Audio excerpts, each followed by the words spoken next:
Yesterday, President Biden called for a pause in the fighting between Israel and Hamas to allow for more time to rescue or release hostages in Gaza.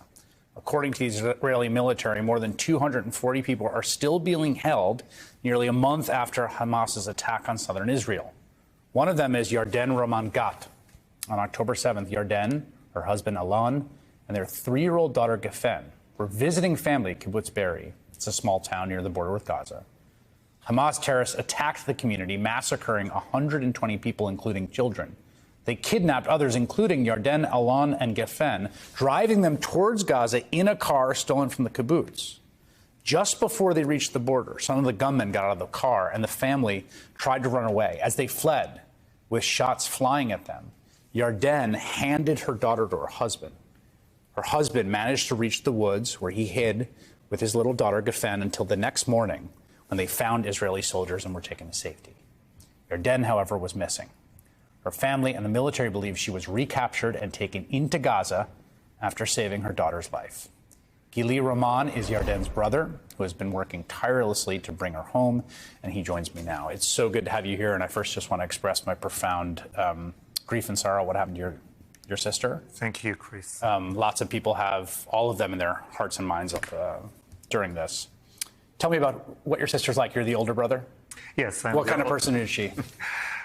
She's the person that would not like me to talk about her on TV.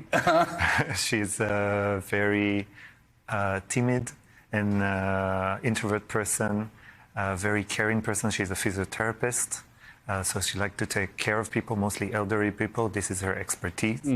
And she is a very family-oriented person. So she mostly liked our own little circle of family. We have 2 other little siblings, a younger brother and a younger sister. Our mother passed away 10 months ago from cancer, and Yarden really held our family together, making sure that we are still one unit together. We just finished a 3 weeks trip with her and her family to South Africa. We came back a day before it happened. She recently moved out of the kibbutz and was back visiting family on her husband's side. They lived in the kibbutz, and she was not willing to tolerate what we call the routine. Hopefully, we'll never call it again. The rockets. And she thought it's unacceptable to live like this, and they left just a few weeks before. How was it first communicated to you and your family that the Israeli government believed she had been taken hostage? Well, it didn't work exactly like this. What happened is that we got most of the information. We found out that she is missing, that she's been taken out of the home due to information that we got from other family members. So you were doing the information gathering as opposed to the other way around. Yes. You were telling, Yes. We for example, it's hard to say, but we've seen a video of her mother-in-law, Kinneret, being taken out of the house. So we knew that they are being taken. Right. And a few days later, we saw another video of Kinneret being killed in the end of the street of the house, on the ground in her own pool of blood. It's horrible. And after we've learned the story from Alon, after he'd been rescued and getting into the Israeli troops, I've been through the whole week in Be'eri, in the area, with our military, trying to make them go and search for her. So every day I was there from morning to night, going with them and trying to make them search. So all the information that we have, all the evidence we have, I have it first-handedly, and we gave that to the government for them to conclude. What has the communication, obviously it must just be unbearable to not know where she is and if she's safe, and there's other families in this same situation. Of course, too many families talking with each other.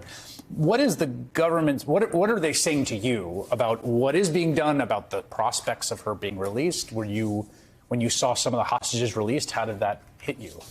Well, a lot of questions. Yeah, sorry. I will start with the last one. I think that obviously when I saw the hostages released, I was very happy for them, because I think it's the most happy moment probably in their life. Yes, for everyone. And I was also happy to see that it's possible.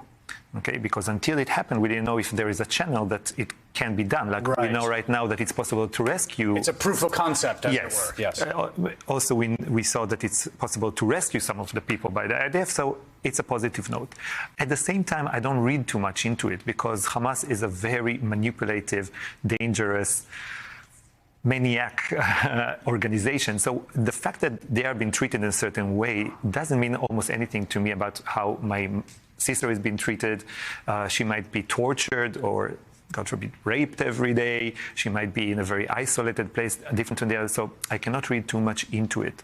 So I try to stay pretty balanced with all the manipulation that Hamas is trying to make us go through. But basically, my sister and also us are still under continuous terror attack. So she is under physical terror attack, but we are under mental and psychological mental attack that has not been stopped until today. So this is how I experienced this incident. Regarding the way that we communicate with the Israeli authorities, they don't share a lot of information with us, and I think that maybe it is wise. You might be surprised, because I believe in our forces, and I believe that they are doing their utmost best. So if they are doing that, I think it's better that they will not tell me, so I will not be able to tell you on TV what is happening.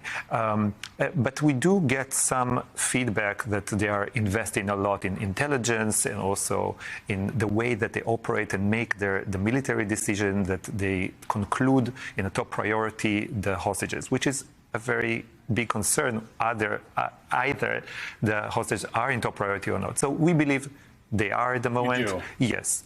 And I see a very central role also to the US government, also the German government. Yarden is also a dual citizen. She's also German, so we are spending much time in Germany. So we see a lot of commitment from those two countries and other Western countries. I think it's vital because it is a basic duty of all of us to bring them back home, because this is not something that we can allow to happen in the world. This new standard of terrorism, of kidnapping so many people, if that will be tolerated by the West, not just by us as Israelis, by the whole West, that will be a disaster. The incentives, yeah. Yes. Yarden's husband and Alon and the daughter. How is her daughter doing? So initially it was a little bit hard, mostly at nights for Geffen, but she's very cooperative, and also Alon is super strong and resourceful. Geffen is acting amazingly. She's cooperative, she's happy, she's nice. And I think the reason for that is because she's aware, she knows everything that happened. Of course. But she's aware that we are all doing our utmost efforts. And she's hopeful. She has trust in us. And I think that we have to deliver. So we are doing whatever we can do, and we want everybody to share this hope with us, the hope that Geffen has, and everybody to imagine what Geffen imagined. It's that her and her mother are being reunited.